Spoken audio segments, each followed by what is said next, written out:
DSWD Secretary Rex Gatchalian nakipagpulong sa mga lokal na opisyal ng Aurora hinggil sa rehabilitasyon sa mga apektado ng Super Typhoon Uwan. Atin sa atin, Sinag Espinosa.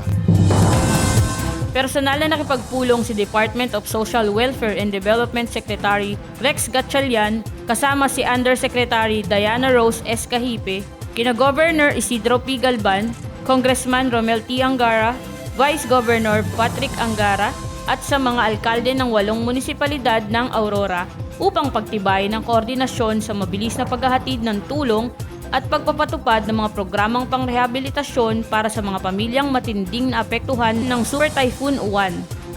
Kasama rin sa pagpupulong ang tanggapan ng Provincial Social Welfare and Development Office sa pangunguna ni Ginang Abigail F. Paulino at mga kawani nito na patuloy nakatuwang sa pagbibigay ng tulong at suporta sa mga apektadong residente sa buong lalawigan.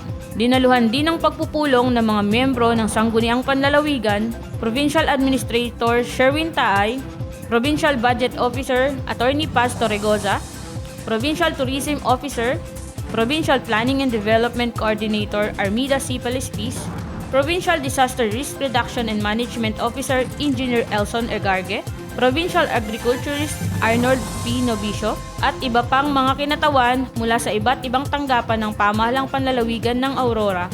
Gayon din ang kinatawan ng World Health Organization na si Ginoong Regis Chapman. Sa nasabing pagpupulong, tinalakay ang kasalukuyang sitwasyon ng mga apektadong lugar, mga hakbang sa mabilis na rehabilitasyon at ang pagpapatibay ng mekanismo ng koordinasyon sa pamamagitan ng mga ahensya upang matiyak na ang tulong ng pamahalaan ay may pararating sa lahat ng nangangailangang mamamayan ng Aurora. Dahil sa lawak ng pinsalang dulot ng bagyo, idineklara ang buong lalawigan ng Aurora sa ilalim ng state of calamity.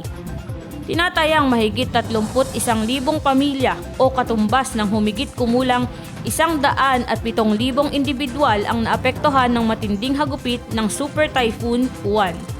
Ayon kay Secretary Gatchalian, patuloy ang pagtutok ng DSWD sa pagbibigay ng agarang tulong, kabilang ang family food packs, emergency cash assistance, at psychosocial support para sa mga pamilyang nawalan ng tahanan at kabuhayan.